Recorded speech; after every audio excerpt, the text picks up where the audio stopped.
عید الفطر کو کیسے منایا جائے؟ عید الفطر کا منانے کا طریقہ کار کیا ہونا چاہیے؟ پہلی بات یہ دیکھا جائے کہ منانی ہے نہیں منانی، تو ہم نے عید الفطر منانی ہے، اس کو اللہ نے عید کا دن قرار دیا ہے۔ دوسری بات یہ کہ کیسے منانا ہے۔ کچھ لوگوں نے عید الفطر اس لیے منانا ہے کہ 30 دن جو رکاوٹیں تھیں وہ ساری رکاوٹیں اب ختم ہو گئیں۔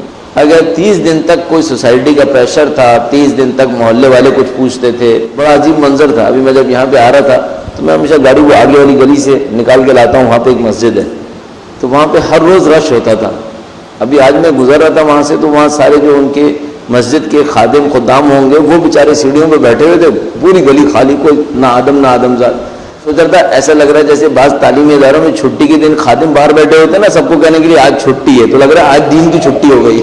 30 دن دین کا کام خوب چمکا ہوا تھا، آج دین کی چھٹی ہو گئی ہے۔ اب یہ بیچارے بیٹھے ہیں لوگوں کو بتانے کے لیے کہ بھائی آج کچھ نہیں ہے۔ بعض اوقات یہ ہوگا جیسے عید الفطر آئے گی، لوگ کہیں گے وہ 30 دن تک جو دین نے بزی رکھا ہوا تھا اب دین نے چھٹی دے دی ہے۔ دین نے چھٹی دی کیا مطلب؟ اب جو کرنا ہے کر لو۔ کم از کم کیا کرے گا؟ کم از کم یہ کرے گا کوئی نہ کوئی میوزک سنے گا۔ کچھ جوان جن کو بیچاروں کو میوزک کا کریز ہوا ہوتا ہے تو 30 دن تک انہوں نے کہیں اماں ابا کے کہنے پر، کسی کے کہنے پر اپنے آپ کو روکا ہوا ہوتا ہے۔ اب عید کا جو دن آتا ہے تو کہتا ہے بھائی اب تو عید کا دن ہے نا۔ اب یہ نہیں سوچتا یہ عید کا دن ہے کیوں رکھا پروردگار عالم نے۔ ابھی دعائے وداع رمضان آج رات توفیق حاصل فرمائیے، صحیفہ سجادیہ میں جا کے دیکھیے، اسے پڑھیے، چند جملات ہم نے آپ کی خدمت میں عرض کیے تھے، اس میں جا کے دیکھیں تو مولانا نے ایک جملہ استعمال کیا تھا اور ماہ رمضان کے لیے کہا تھا کہ اے دوستان خدا کی عید۔ مولانا نے ماہ رمضان کو دوستان خدا کی عید تعبیر کیا تھا۔ بس یہ جو عید کا دن ہے وہ کس بات کے لیے عید کا دن ہے؟ بہت سادہ سے کلام میں اہل بیت سے نقل ہوا، بیان ہوا، فرمایا کہ یہ عید کا دن اس بات کی شکر گزاری کا دن ہے کہ خدا تو نے ہمیں 30 دن عبادتیں کرنے کی توفیق دے دی۔ اب میں خدا کا شکر بجا لاؤں تو وہ کیسے بجا لاؤں؟ آپ شکر بجا لائیے، جس سے خدا خوش ہو اس طرح سے شکر بجا لائیے، اس طرح سے آپ کو سمجھ میں آتا ہے کہ خدا خوش ہوگا اس طرح سے خدا کا شکر بجا لائیے۔ آسان طریقہ کار کیا ہے؟ ایسے کام سوچ لیجئے جو خدا کی خوشی کی خاطر ہونے چاہیے تھے اور معمولاً عام دنوں میں نہیں ہو پاتے، اسے عید کے دن کے لیے کر لیجئے۔ مثلا عام دنوں میں اعزاء اور اقربا سے ملنے کا موقع نہیں ملتا، عید کا دن بہت اچھا دن ہے، اعزاء اور اقربا سے ملیے۔ مثلا ایک اچھی رسم بعض خاندانوں کے اندر ہے، عید کے دن قبرستان جاتے ہیں، صبح میں شام میں، اگلے دن ایک دن 2 دن چھوڑ کر۔ ہمارے شہید فاؤنڈیشن کے ادارے نے بڑا اچھا ایک کام کیا ہوا ہے، ہر عید پر ہر شہید کی قبر پہ جا کے گلدستہ رکھ دیتے ہیں تاکہ ان کے بچے متعلقین آئیں اپنے شہید کی قبر پر تو پہلے سے گلدستہ رکھا ہوا ہوتا ہے، تو بڑا خوبصورت لگتا ہے کہ مثلا کوئی پہنچا بچہ اپنے باپ کی قبر پہ تو اس نے دیکھا کہ پہلے سے کسی نے میرے باپ کے لیے نام کو وہاں پہ صاف ستھرا کیا ہوا ہے، گلدستہ رکھا ہوا ہے۔ اس طرح کے چند کام بہت اچھے کیے ہیں ماشاءاللہ۔ تو آپ اس طرح کا کوئی کام نکالیے، مثلا عید کے دن میں اس طرح کا کوئی کام دیکھ لیجئے کہ جو عام دنوں میں نہیں ہو پاتا اس کو کرنے کی کوشش کر لیجئے۔ اور سب سے اچھا کام جو عید کے دنوں کے اندر مثلا ہونا چاہیے وہ یہ کہ ہم اور آپ سارے وقت ہی اپنی خوشی کے لیے کچھ نہ کچھ سوچتے ہیں۔ عید کا دن رکھیے دوسروں کو خوش کرنے کا، سوچیے دوسروں کو کیسے خوش کیا جا سکتا ہے۔ اب دوسروں کو خوش کرنے میں سب سے پہلے خود آپ کے خاندان کے لوگ ہیں، اپنے خاندان والوں کو خوش کیجیے، اپنے اہل خانہ کو خوش کیجیے کسی طریقے سے۔ اگر ہر روز موڈ خراب رہتا ہے، عید کے دن ذرا سا موڈ ہلکا کر لیجیے بھائی۔ بعض اوقات یقین مانی ایسی کہانیاں سنتا ہوں نا میرا دل بڑا خراب ہو جاتا ہے۔ چند گھنٹے پہلے کسی خاتون نے مجھے سنایا، بیچاری کو گھر سے نکال کر بھیج دیا اپنے گھر پہ، عید کے دن سے 2 دن پہلے یہ حرکت کی۔ یہ کیا انصاف ہے؟ کن باتوں پہ جھگڑتے ہیں، اتنی چھوٹی چھوٹی باتوں کے اوپر جھگڑتے ہیں، انسان سن کے کہتا ہے یہ ابھی تک بچے ہیں، ابھی بڑے نہیں ہوئے، عقل نہیں آئی ان کو۔ اور بیچاری سنا رہی ہے کہ جناب مار پیٹ بھی کرتے ہیں اور گالیاں بھی دیتے ہیں اور یہ بھی کرتے ہیں وہ بھی کرتے ہیں۔ اب وہی ون سائیڈڈ اسٹوری، دوسری طرف بھی سننا پڑے گا، لیکن اگر یہ ریئلٹی ہے انتہائی افسوسناک ہے۔ کیا ہو رہا ہے معاشرے کے اندر؟ اتنا کچھ دین کے لیے بات ہو رہی ہے، مثلا مسجدیں بنی ہوئی ہیں، دروس ہو رہے ہیں، سب کچھ ہو رہا ہے، پھر معاشرے کے اندر پھر وہی مصیبت وہیں کی وہیں کھڑی ہو تو بڑا دل کوڑتا ہے اس کے اوپر۔ اپنے اوپر دیکھنا چاہیے، مثلا یہ عید کا دن ہے، سب سے پہلے کوشش کریں اپنے اہل خانہ کو خوش کریں، اپنے بچوں کو خوش کریں۔ عیدی دینے کی رسم بری نہیں ہے، عیدی دینے کی رسم اچھی ہے، لیکن وہ جو مقابلے میں شروع ہو جاتی ہے وہ بہت بری ہے۔ یہ جو ہر چیز کے اندر ہمارا کمپٹیشن آ جاتا ہے وہ بہت بری چیز ہے۔ عیدی دینا اچھا ہے۔ مجھے یاد ہے جب پہلی دفعہ ہم ایران میں تھے، پہلی عیدی آئی تو ہمارے مدرسے کے پرنسپل، ان کے والد بھی حیات تھے، وہ ماشاءاللہ بڑا عجیب خاندان تھا، سید خاندان تھا، اور 4 نسلیں ایٹ اے ٹائم زندہ تھیں، 4 نسلیں ماشاءاللہ۔ اور سب کے سب عالم، یعنی وہ جو بچہ پیدا ہوا تھا وہ تو کیا ہی ہوتا، پیچھے ساری نسلیں عالم آ رہی تھیں، کئی نسلوں سے، ان کا پڑپوتا، ان کا پوتا، ان کے بیٹے خود پرنسپل، اور وہ جو بڑے بزرگ وہ بھی حیات. اور ہم نے خود دیکھا کہ ان کے بیٹے کے پاؤں میں درد ہوتا تھا تو وہ چل نہیں پاتا تھا، اور وہ بڑے میاں ماشاءاللہ خوب پوری توانائی کے ساتھ ادھر ادھر چل رہے ہوتے تھے، آگے پیچھے جا رہے ہوتے تھے، اور بڑی معنوی روحانی شخصیت تھی ماشاءاللہ. تشریف لائے مدرسے کے اندر، عید کا دن تھا، سب بڑے خوش ہوئے کہ جناب بزرگ ہستی تشریف لائیں. وہ آئے بیٹھے اور لوگوں نے بتایا، جو پرانے لوگ تھے، کہنے عیدی دیتے ہیں یہ. ہم نے کہا اچھا بھائی بڑی اچھی بات ہے، کوئی بزرگوں سے عیدی ملے گی. بہت خوبصورت طریقہ کار انہوں نے اختیار کیا. 5 تمان کے سکے لیے، اس زمانے میں 5 تمان کی کوئی حیثیت نہیں تھی، آج تو خیر بالکل ہی کوئی حیثیت نہیں ہے، 1 روپے کے 15 تمان میرے خیال میں مل رہے ہیں آج کل. تو وہ 5 تمان کے سکے انہوں نے بہت ڈھیر سارے لائے تھے اپنے ساتھ. وہ ڈھیر سارے سکے لے کے انہوں نے وہ یوں کر کے بیٹھ گئے اور مدرسے کے بچوں سے کہا کہ ایک ایک آدمی گزرتا رہے، ایک ایک سکہ اٹھاتا رہے اپنی عیدی کے طور پر. اور وہ اتنی دیر تک بیچارے یوں ہاتھ پھیلائے بیٹھے رہے. سب لوگوں کو اس طرح سے انہوں نے نفاست کے ساتھ عیدی دی.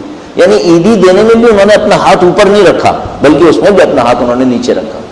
بڑا خوبصورت لگا مجھے، ماشاء اللہ کیا طریقہ کار ہے. اس میں بھی انہوں نے اپنی تواضع کا خیال رکھا. مدرسے کے طلاب کی ایک عزت اور رسپیکٹ انہوں نے اس کے اندر بچا کے رکھی. ایک اور بات یہ کہنا چاہوں گا کہ مثلا عید کے 3 دنوں میں آپ مختلف لوگوں کے گھر پہ جائیں گے، جو روٹین ہوتا ہے. مثلا میں اپنی والدہ کے گھر جاؤں گا، ممکن ہے کوئی میرے گھر آئے، پھر میں کسی کے گھر پہ جاؤں، 2-3 دن ایسے ہی گزر جاتے ہیں. کم سے کم ایک گھر ایسے جائیے جہاں آپ اپنی وجہ سے نہ جا رہے ہوں، خدا کی وجہ سے جا رہے ہوں. ایک گھر کو ایسا پکڑ لیں جس میں آپ اپنی وجہ سے نہ جاتے ہوں، مثلا میرا رشتہ دار ہے، میرا بھائی، میری بہن، یہ سب نہیں ہے، خدا کے کسی حکم کی وجہ سے جا رہے ہیں. مثلا مشورے کے طور پہ کہوں گا کسی ایک شہید کے گھر پہ جائیے. سنت بنا لیجیے اپنی کہ عید کے 3 دنوں میں ایک دفعہ کہیں نہ کہیں کسی شہید کے گھر جائیں گے، بچوں پہ ملیے.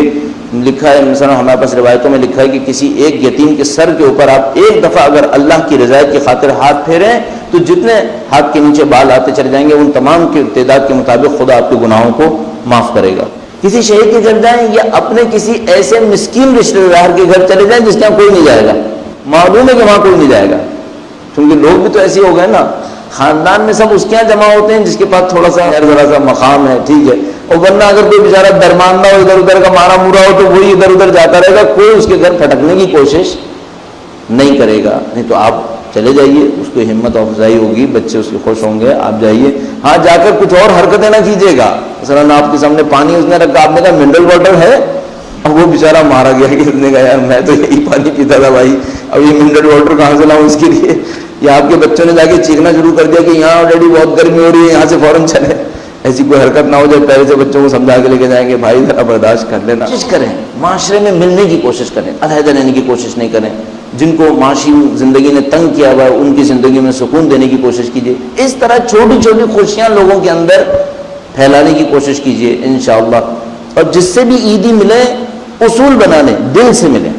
اب ہر چیز رسم کا شکار ہو گئی ہے نا، تو وہ گلے ملنا بھی رسم کا شکار ہو گیا.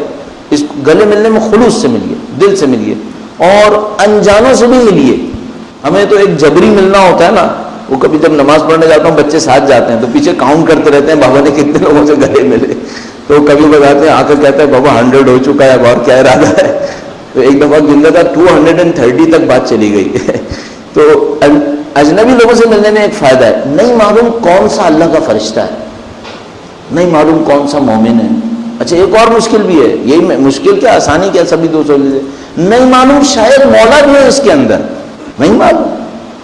کیونکہ ہمارے پاس روایتیں موجود ہیں کہ جب مولا تشریف لائیں گے تو لوگ دیکھتے ہی کہیں گے کہ ان کو ہم نے پہلے دیکھا تھا. میں سوچتا ہوں نہیں معلوم، مثلا میں 200 آدمیوں کو گلے لگا رہا ہوں، ممکن ہے ایک مولا کی ذات بھی ہو. دل سے ملو، ایسا نہ ہو کہ مولا سے جس وقت گلے لگائے تو اتنا آڈ ہو گیا، اتنا رفلی لگایا کہ پتہ ہی نہیں چلا، کہ بعد میں افسوس بھی کرنا پڑے کہ بھئی کیا مصیبت ہم نے کر دی. دل سے ملیں انشاءاللہ.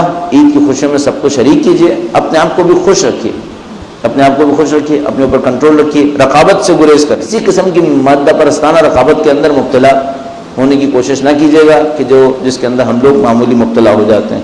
اس عید کو کچھ بہتر بنانے کی کوشش کیجیے. اسلام کی مصیبتوں کو بھی یاد رکھیے اپنے ذہن کے اندر. خوشیاں منائیے، میں کبھی یہ نہیں کہوں گا خوشیاں نہ منائی جائیں. خوشیاں نہیں منائیں گے پھر کہیں جا کے گناہ میں خوشی منائے گا، نہیں، ثواب میں خوشی منائے انسان.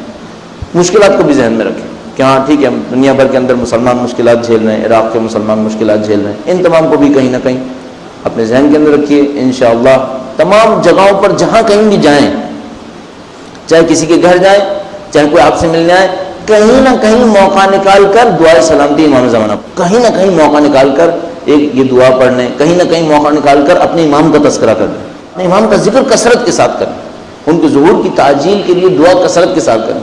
آیت اللہ بہزت سے کسی نے پوچھا، کیونکہ ان کے بارے میں ان کی معنویت پہ لوگوں کو بہت یقین ہے اور ظاہراً ہے بھی ایسا ہی، عجیب بامعنویت شخصیت ہے، ان سے کسی نے پوچھا کہ مثلا یہ اشارہ کرتے ہوئے کہ مثلا آپ کی معرفت ہے ماشاءاللہ، یہ ہے وہ ہے، کیا کرنا چاہیے امام کے لیے؟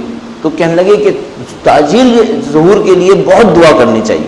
تو پوچھنے والے نے کہا کہ یہ دعا کیسے کرنی چاہیے؟ کہنے لگے جیسے مرضی، جیسے تم لوگ جانتے ہو ویسے کرو، لیکن یہ دعا بہت زیادہ کرو۔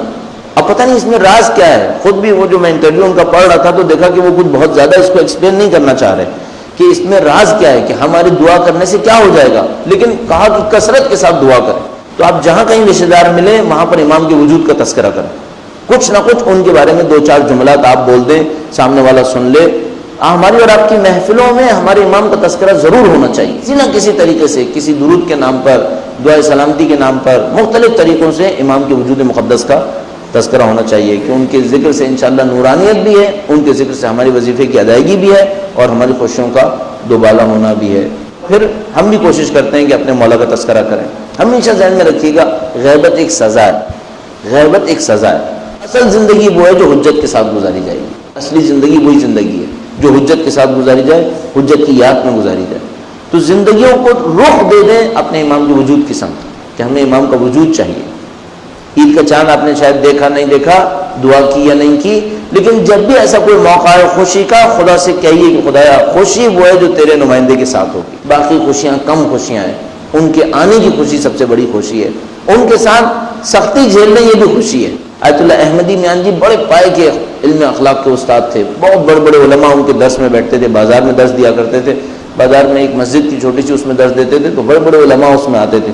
ایک دفعہ مدرسے تشریف لائے، انقلاب اسلامی کی سالگرہ کا دن تھا، جس دن انقلاب آیا تھا ایران کا، تو وہ تشریف لائے، اس میں انہوں نے ایک جملہ کہا، وہ مجھے جملہ بہت اچھا لگتا ہے، بہت خوبصورت جملہ کہا، کہنے لگے کہ وہ دن بہت اچھے تھے۔ اچھا وہ بہت آگے آگے چلنے والے علماء میں سے تھے، جنہوں نے سختیاں بھی بہت اٹھائی ہیں، آگے آگے رہنے والے علماء میں سے تھے، کہنے لگے وہ دن بہت اچھے دن تھے۔ فارسی میں کہتے ہیں تلخ بود شیریں بود، تلخ یعنی سخت بھی تھے، مثلا تلخ یعنی لہجے میں تلخ تھے، شیریں بھی تھے، پھر کہنے لگے تلخشم شیریں بود، اس کا تلخ بھی شیریں تھا، اس کی مصیبتیں بھی اچھی تھیں بہت۔ پھر ایک واقعہ سنایا انہوں نے، بل لگے ہاتھوں ان کی یاد میں یہ واقعہ سنا دوں۔ کہنے لگے کہ وہ بڑی شدید فائرنگ ہو رہی تھی، ایک رات پولیس اور جوانوں کے درمیان بڑی زبردست ٹسل چل رہی تھی، انقلاب اپنے آخری دنوں کے اندر تھا، آنے ہی والا تھا اور آخری معرکہ ہو رہا تھا۔ تو کہنے لگے کہ ہم بازار میں تھے اور جوان ہمارے سامنے پولیس سے لڑ رہے تھے، فوج سے، اور یہ اور وہ، کہیں کوئی زخمی کہیں کوئی زخمی۔ تو ایک عورت کو دیکھا، کہنے لگے میں نے ایک بڑھیا کو دیکھا، وہ ٹیلی فون بوتھ کے برابر کھڑی ہوئی تھی۔ تو کہنے لگے میں اس عورت کے پاس آیا اور اس سے کہا کہ یہ وقت نہیں ہے آپ کے یہاں پہ ہونے کا، آپ جائیے کہیں پر، آپ کو ٹیلی فون بوتھ کے ساتھ کھڑا دیکھ کر مجھے بہت تعجب ہوا کہ اتنی فائرنگ ہو رہی ہے، اتنی جلاؤ گھیراؤ ہو رہا ہے، اس میں آپ یہاں کیوں کھڑی ہیں؟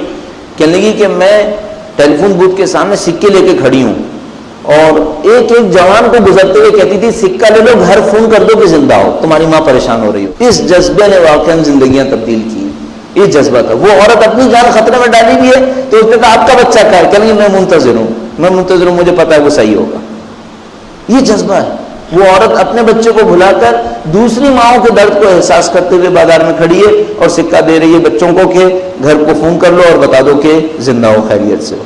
اس جذبے کو ہمارے اندر زندہ ہونا چاہیے، اپنے قوم کے افراد کے لیے، اپنے امام کی نصرت کے لیے۔ انشاءاللہ خدا ہماری ہر دن کو اگر اس جذبے کے ساتھ ہوگا تو عید کا دن قرار دے گا۔